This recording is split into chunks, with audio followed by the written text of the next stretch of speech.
Ladies and gentlemen, welcome back to Samuel Adams Returns. Those anti-federalists, they did. They absolutely got it right. And this is Tom Nivolis, your host.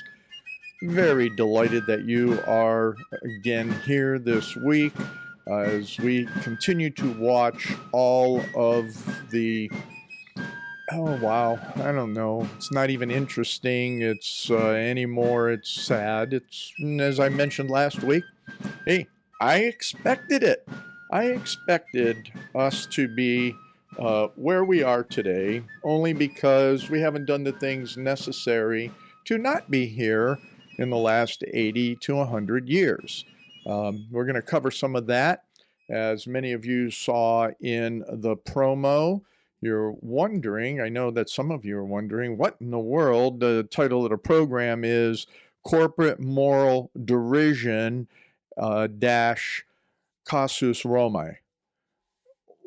Casus Romae? What does that mean, Tom? That's Latin for the fall of Rome.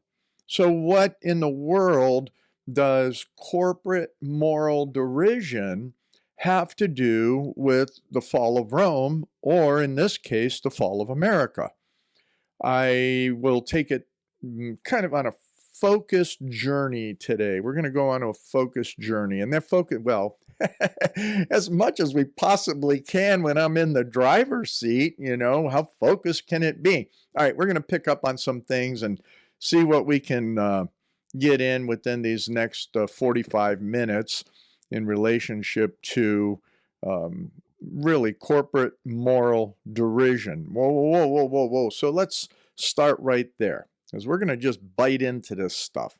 We know what a corporate is, a corporation, you know, the large businesses in particular, or corporate could even be a family.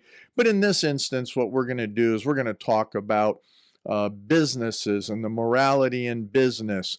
And derision, what's derision? Okay, some of you are quick to know, but derision is contemptuous ridicule or mockery. Contemptuous ridicule or mockery. So let me take you back, I don't know, was it 10 years ago, Kat, maybe, when Starbucks, they took, and she gave me the question mark, Starbucks, in one of their board meetings, people were taking in, standing up, members or shareholders were going, hey, you know what, this path you're going down, supporting abortion, supporting homosexuality, supporting all of these other immoral, you know, things, immoral behaviors, immoral legislation, that shouldn't be anything that you're a part of. And quite frankly, the CEO, chairman of the board of Starbucks, laughed. Hang on to that one really tight. Let's see. What was that definition of derision? A contemptuous ridicule, a mockery. He mocked the people and told them, if you don't like the direction that we're going in our social justice warfare, he didn't use that word, but in so many terms, that's what he said, sell your stock. You don't need to be a stockholder of the company. Think about that one for a minute.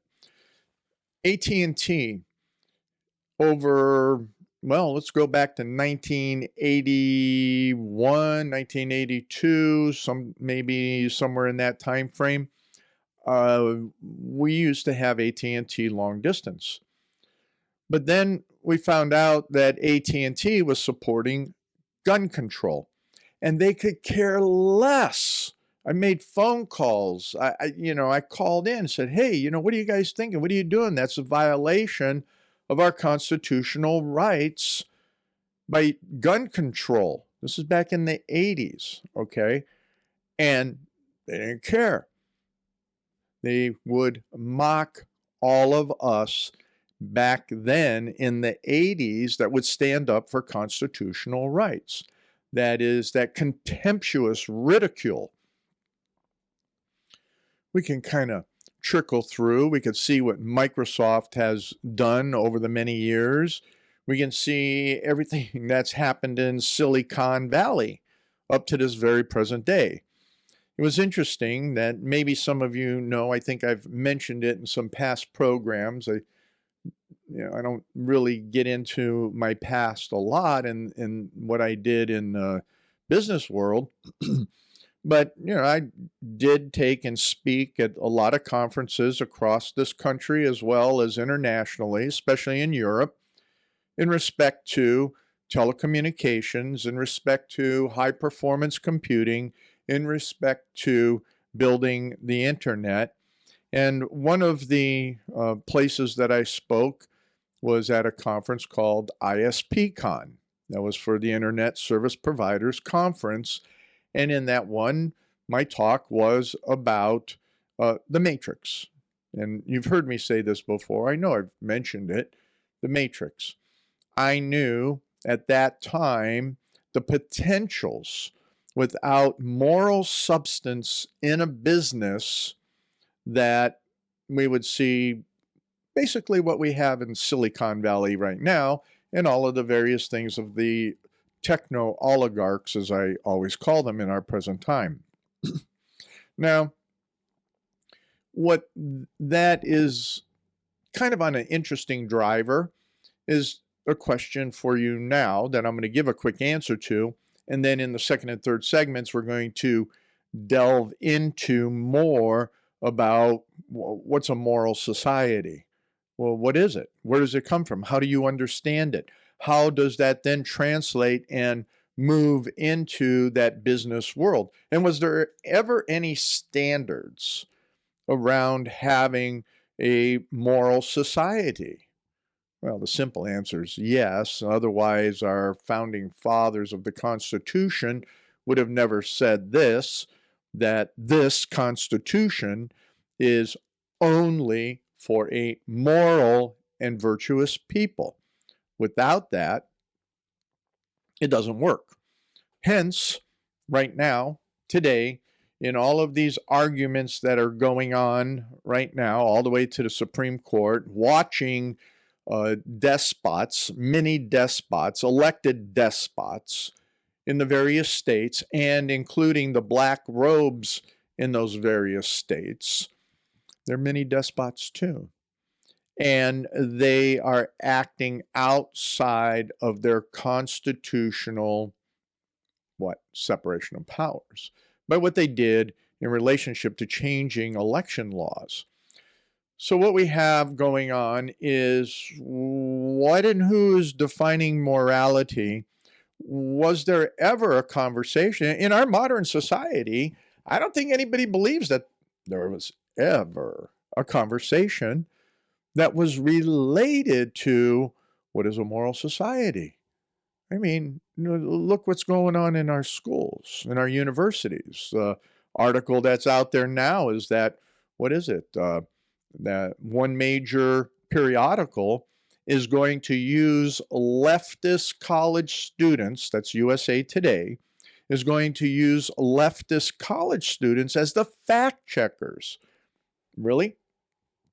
Give me a break on that one. I mean, where are you going to get something where facts are real and meaningful? So when we look at that, we see that the media mocks anybody that is constitutionally minded. Everything mocks everybody that is Christian minded. And the question then really becomes, what in the world is going on and what are we going to be able to do? And with that, here we just heard President Trump make the announcement this week about the vaccine potentials being ready to go within another couple weeks or in a week or whenever. So again, the question, the moral question, the ethical question, business ethics 101. Can a business force you to take and require you to take a vaccine as a condition of employment? Large, complicated answer, but in the short run, the answer is yes. And as you've seen in the promo, and it's there in the blog page, very, very simple. There's several articles right there from Market Watch, is one. Here's one from AARP, place I don't like at all because they're all leftists. And, it's like you have a right to say no as a worker, but guess what? Unless you're working from home or something like that, the short answer, as this says, in a very complicated question and all of that, is yes. An employer can make a vaccination a requirement if you want to continue to working there. Wow. Wow. So what we have now, and we've been seeing this happening for a long time. That's when I talk about corporate fascism. We're going to get into something here in the next segment that'll really light you up. I think. I don't know. Maybe not. But to me, it was kind of like coming down the pipe because we haven't been addressing the business ethics and the morality in business, no different than what is a moral society. I touched on that a number of programs ago, and we're going to retouch on that as John Witherspoon and discuss what a moral society is, just again, a little bit, trying to get you to take that leap and read and understand that morality is not something that you just pull out of your armpit. It's not a nose hair that you pluck and you look at it and say, oh, yeah, you know what? That's it. Oh, yeah, okay, good. That's going to define the morality about nose hairs. It's not something where you look at, oh, yeah, now everybody can dress so that a boy can go into a girl's locker room and a girl can take and participate in boys' sports. It's not about taking and changing one's biologically created body into something that it was never meant to be. That's not defining morality. That's what people think nowadays that is the definition of morality. And that goes all the way into the whole idea of business morality, the whole idea of how do you set laws, how do you govern. And as we can see, under a Obama third term, that would be a Biden first term, it'd be an Obama third term, is that the total destruction of our moral society, the very fabric of it, except for really Reformation-minded, biblical, solid churches, will be utterly cratered. I was talking to somebody the other day, which is really a very interesting statement to me, is that Christians are afraid to die. People in this one person's particular church commented to him that they're afraid to die. And sitting here going, wait a minute.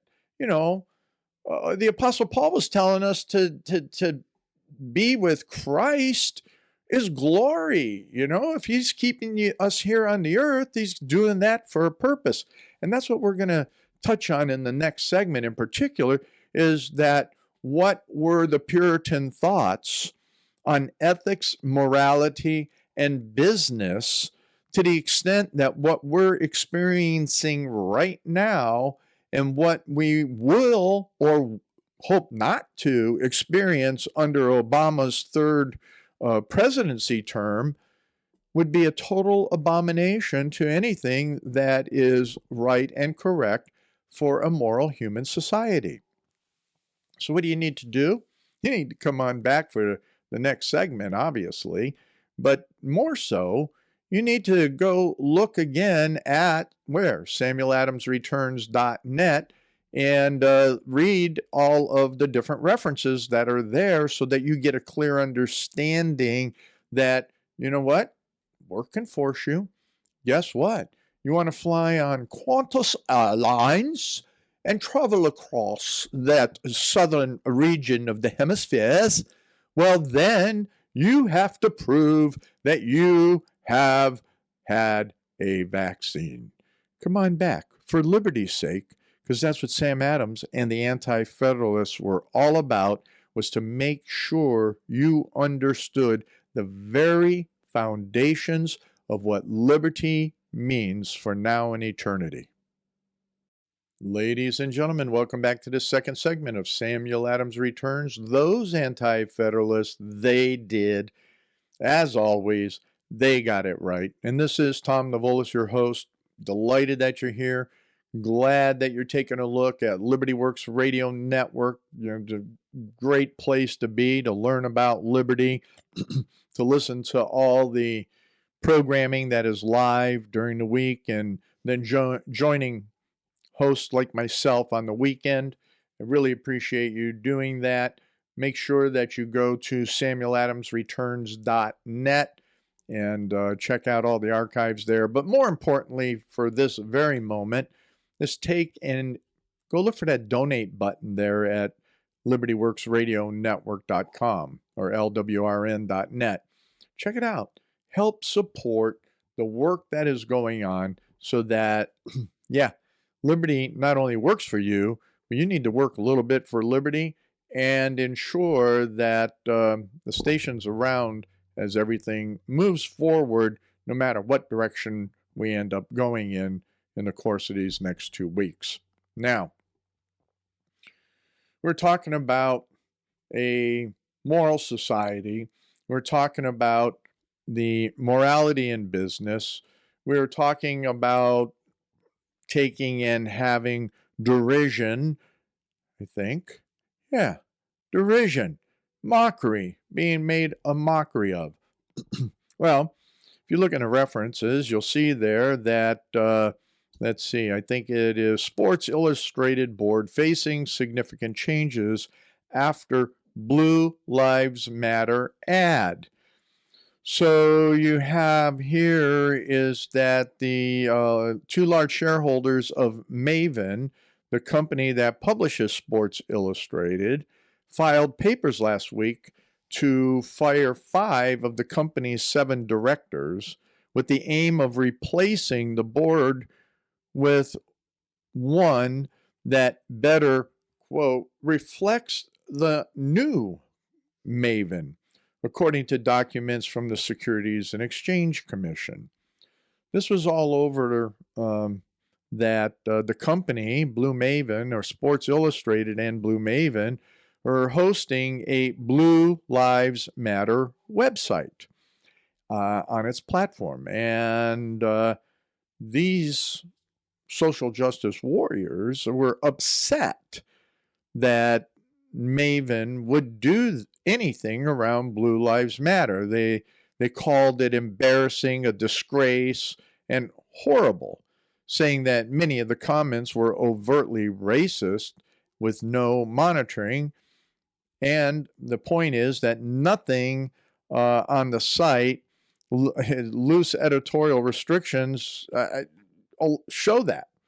And there were no racist comments that anybody could actually find. But the fact is that when you look at this and you look at the whole article, is that these staffers are the social justice warriors. So let's look at this a little bit more. We talked about it in the first segment that, yes, a business can force you to take and get a vaccine if you want to work for them.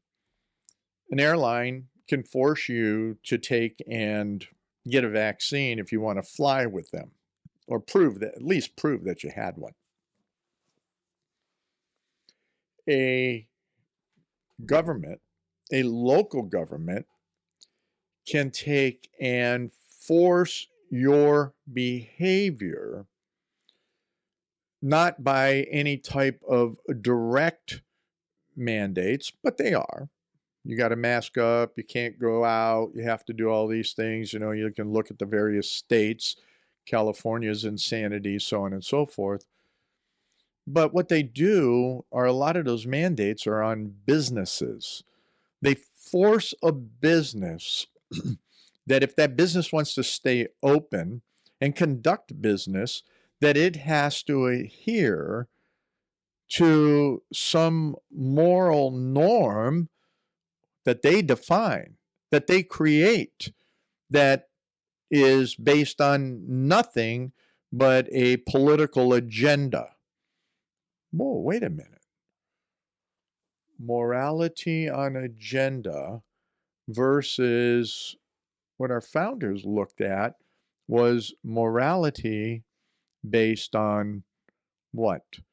Based on biblical God's principles. And I said that biblical God's principles very specifically because that's the only place you're going to find God's principles and principles for morality and principles on ethics. So I had to go take and chase a few things down and see, okay, let's look at some of these ideas on the history of business ethics. So they're in the archives at samueladamsreturns.net. Very interesting article there on from the University of Kansas, a guy by the name of Richard T. DeGeorge. And he wrote a very good article. I think that it really takes you through the whole basis of all these philosophers. And what I call a philosopher is a self-aggrandizer, is that most of the time they're thinking their own thoughts and trying to sort out things when everything has either, revelation one way or another on what God has put before us. Then they think their own thoughts. So we look at this whole thing that he talks about, that you can look at ethics in business, can be traced all the way back to even bartering. And what does it mean for equal exchange? How do you take and you make sure that it's a fair, square deal, that you get my hat for your horse? That's not fair and square, my hat for your horse. Well, maybe to some people it would be, especially if the horse is about to die in a couple days. That may be a great deal because the guy with the horse needs a hat. So, we could look at it and laugh at it in all sorts of ways, but it becomes extremely serious when you look at the idea that Karl Marx, which is what we're seeing now is all the socialism and Marxism, he attacked capitalism, but you have to understand that he was a philosopher. He was an economist. He was a moralist. He defined the moral values of work and the ethics of money and who should have what. Well, it was interesting to learn that this whole idea of ethics in business or business ethics, even as a I call it a pseudoscience because it's not a real science. It's, hokey balokey, especially when it gets into this whole thing of academia, that it really came into being in the United States right about the same time as all the eco-freaks drove all of the environmental insanity, 1970. This was when you had everybody out there in the 70s protesting against big businesses, protesting against the war, protesting against, all of these individuals that were corrupt. You have corrupt individuals because they never were taught any better. They never were given the lessons that they should have gotten and received back in Sunday school when in the early 1900s. So anyway, what you have is this whole idea of this development of ethics in business or business ethics. And he breaks it into several intertwined strands, and that each one has two related portions. And the first strand that he talks about is that which is divided into the secular and the religious branches. Interesting article. I'm not going to go ahead and try and walk you through all of that. I want you to understand that because the point being that business ethics really did not happen in the mechanisms as it did and become a pseudoscience until the 70s, 80s, and 90s, which is extremely interesting. But what's more important is that now what we're seeing is that with the social justice warriors, the boardrooms, Wall Street, financing, all various mechanisms are pushing for what? Societal morality. That societal morality is in the context of climate change, is in the context of reparation, is in the context of what? You name it. Everything now has all of these little flares and dares, and oh my goodness, you got, oh, all these special interests are out of control. Well, that is real interesting, because one of the aspects of the out of control is what I mentioned to you briefly in the first segment, that this should, put a little flare underneath your seat, especially in Northeast Ohio, where the snow is still about 6 to 8 inches deep. Here we go. Are you ready? And this is why I talk about business fascism. So everything we talked about already is in fact fascism. When government takes and manipulates businesses or partners with businesses in such a way that they direct society, okay? Instead of people and society directing businesses, now we're having government intervention into businesses and businesses intervening into your bathroom, your water closet, anyway. And that's something the Anti-Federalists predicted. Remember that they said, the Anti-Federalists and Melanchthon Smith said, you know what? They're going to be into your boudoirs, ladies, into your bathrooms. Men, they'll be in your wine cellars. So Pope Francis partners with global CEOs to promote inclusive capitalism, redefining what capitalism is. Now, we're going to talk about in the third segment that it was the Puritan ideas that actually allowed a proper fostering of capitalism, and that's why America had become so successful. But here you have Pope Francis has partnered with leaders of major corporations and organizations such as BP, Johnson & Johnson, DuPont, the Rockefeller Foundation, the Ford Foundation, Visa, and Estee Lauder to form the Council for Inclusive Capitalism. And, the person that's kind of leading this thing, which is a shocker, but before I reveal that person, what I want you to understand is that all of these businesses, investors, all of those that are taking an representative in this group, they represent $2.1 trillion in market cap with 200 million employees.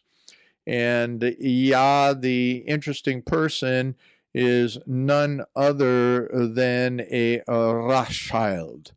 Yes, it just blows me away, is that what we're seeing is the old European money coming together, no different than it did during the founding of this nation, to consolidate power and the financial incentives and markets, and redefine going to capitalism 2.0, whatever that means. It's going to be this inclusive capitalism. Well, those are some of the things that Marx talked about, is the redistribution of wealth. Now, you know that these billionaires and multimillionaires aren't going to redistribute their wealth, but they're going to try and make sure that everybody else in the middle class, everybody in the, say, the white-collar worker down, is going to be distributed, because you need to be equal. You need to have equity and equality in all manners. Well, that wasn't the Puritan way. That wasn't the biblical way. That wasn't the way of the truth. And that's not what Jesus taught. So when you take and you have a so-called religious leader promoting things of this nature, which we know this Pope is a communist, is that he's manipulating scripture, and we'll have to come back in the next segment. Come on, see you then. Ladies and gentlemen, welcome back to this third segment, and all you screaming eagles out there. I hope you get the opportunity to join us back and go listen to the whole podcast, because you need to get your fires caught up, lit up, and get those eagles' wings all spread out, because I mentioned in that second segment about none other than a Lynn Forster the Rothschild, and what that's all about in relationship to the Pope and capitalism 2.0. But what I want to do in this segment is two things. First off, I really appreciate that all you folks, as you're looking at in Ohio, let me segment it a little bit. All you folks here in Ohio that can and are looking for those special types of unique Christmas presents that would really light the fires of your friends, check out Pepper-Licious. I always get it. It's a tongue twister because I know it so well. It's pepper with a dash licious.com, and get some of those pepper jams that we have, as well as the dehydrated pepper powder and the rubs. We're working on a new rub I hope to have out in a week, but at least there's enough there for you to get. And there are also these nice 3-pack samplers that make perfect stocking stuffers. So get on there at Pepper, and it's running across the bottom of the screen for all of you that are watching this on YouTube. It's pepper-licious.com for all you folks in Ohio, because Pepper-Licious is an Ohio cottage industry and cannot ship product anywhere outside the state of Ohio. So with that, because I'm talking about morality and business ethics, well, it's an ethical business here at Pepperlicious, that's for sure. But I wanted to take you into a very interesting person. Now, I know that there's a lot of folks out there, and I know of a large Baptist church, or it's non-denominational / Baptist in Northeast Ohio, that are really keen on Richard Baxter. But the thing that they're not keen on is looking at Richard Baxter in the full context of everything that he taught, that being on work ethics, as well as that being on his political positions and stance against tyranny, and what it means to take and defend against tyranny and all of that. But the key points that I wanted to bring out here on Baxter was that he was saying, and what the Puritans really looked at, and what Baxter preached, was say that the way we should live, and as never sure to preach again, and as a dying man to dying men. That's how he preached, as a dying man to dying men. And that we need to take and promise not long life to yourself. So this goes back to what I said in the last segment, is that you have so many Christians that are afraid to die. I want the vaccine. I'll never go back to church again until the vaccine's available. I'm so afraid to go to church. Really? What are you afraid of? Especially when it comes to something that 99.6% of the people recover from.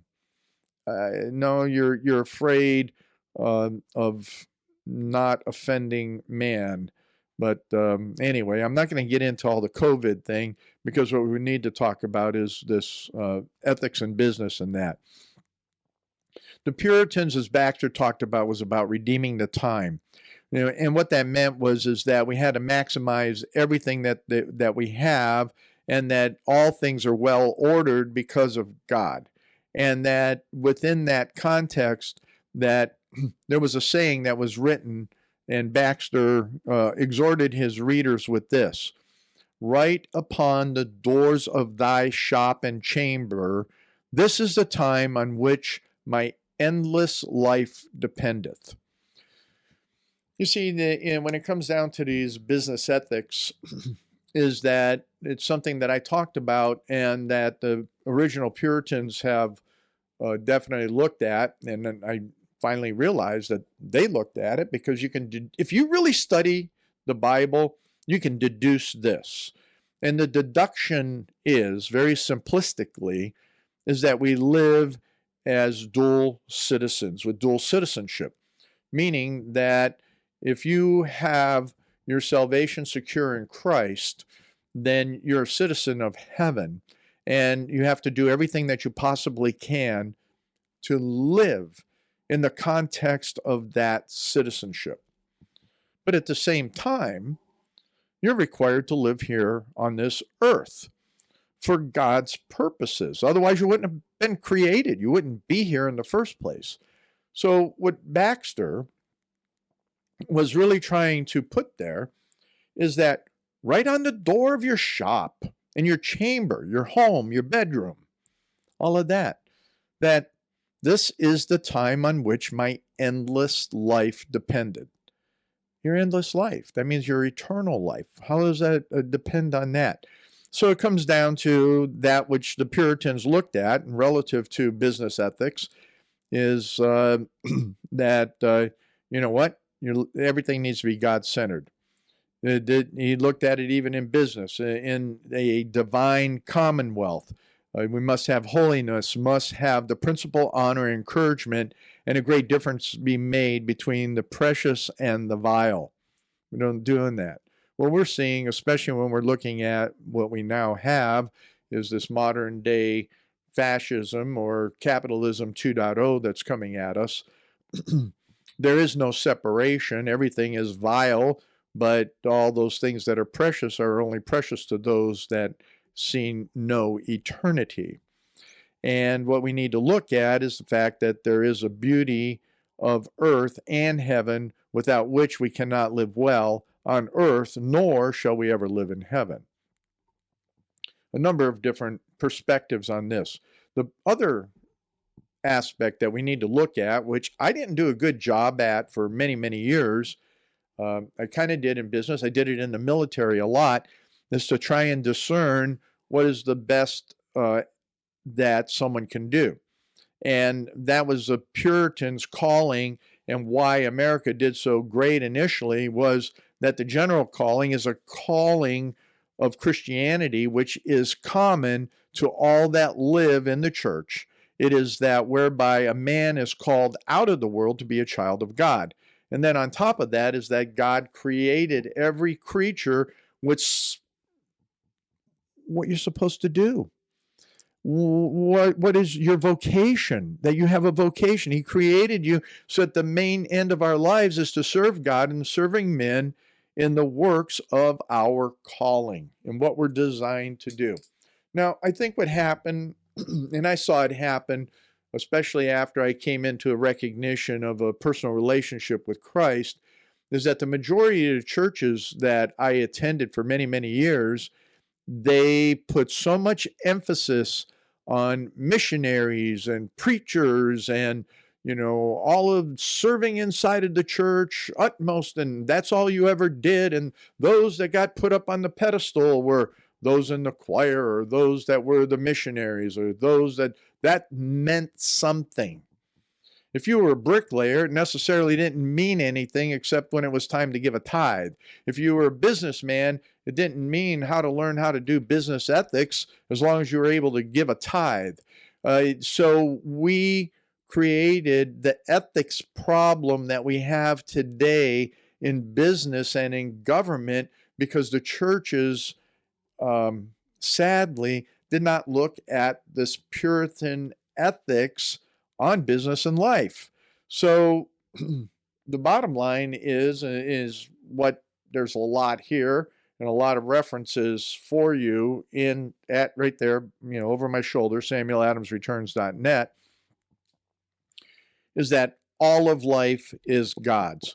And this is where you hear me talk over and over again, because I think it's all in one, is the extensibility of the gospel. Is that you simultaneously live in two worlds. That was the Puritan idea. I mean, I didn't realize that until I started studying the Puritans. I mean, that was something I said for years and years and years. We have dual citizenship. But according to Thomas Gage, Christians should so spiritualize our hearts and affection that we may have heavenly hearts in earthly employments. If God be God over us, wrote Peter Berkeley, he must be over us in everything. That means he's the total sovereignty. Sovereignty in our work, sovereignty in our families, God's sovereign. What we don't see, and what you'll never see in the Obama third administration, is the sovereignty of God. What you will see are the evil eyes of the enemy, the evil eyes of the dark side of eternity, the evil eyes that have already been defeated. And this is the sad part, is that many Christians live defeated lives because they don't understand these principles of sovereignty, nor do they understand the principle that we have this dual citizenship. And so we're supposed to live not with our heads in the clouds about heavenly things, but the understanding, as I just read here, is that because God is sovereign and we submit to that sovereignty of his, we submit all that we do. Paul talks about that, in all that you do, do unto the Lord. So when we're trying to ascertain, even in government and governance, that's the critical point.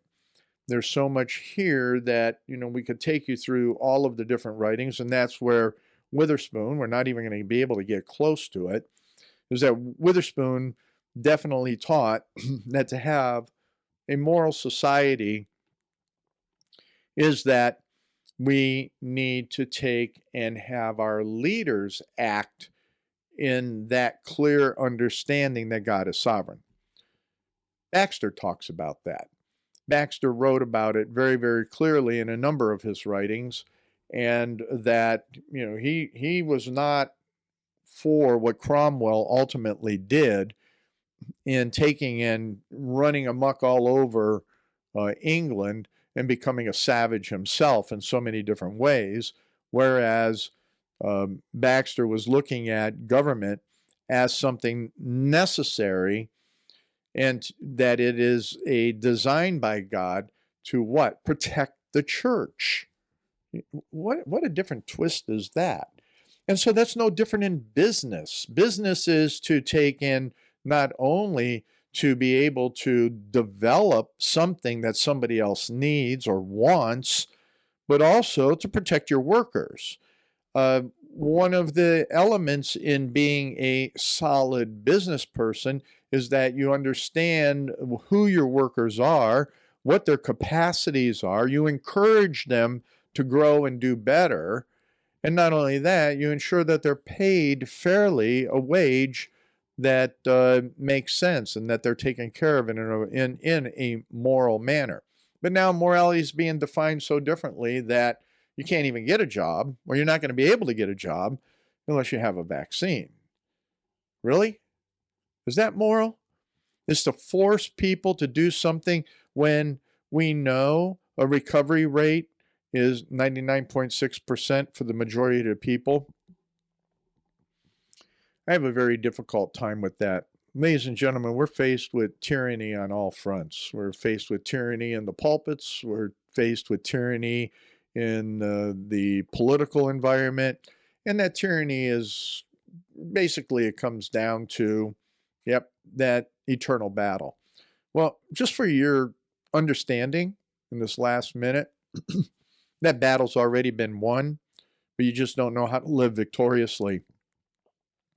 But when you look at the sovereignty of God in Christ, who sits on the throne at the right hand of the Father and has dominion already over all the universe, over everything, we should live our lives that way. We should act accordingly. Yeah, can we look and see that things are all goofed up? Sure, because we've allowed the enemy to take those places where the church, the people of Christ, the children of God should have dominion. So think about that. I'd say go look at the resources that are there available for you at samueladamsreturns.net. Know that the Anti-Federalists got it right. Help support us by buying those Christmas gifts for your family and friends at pepper-licious.com. Come on back next week.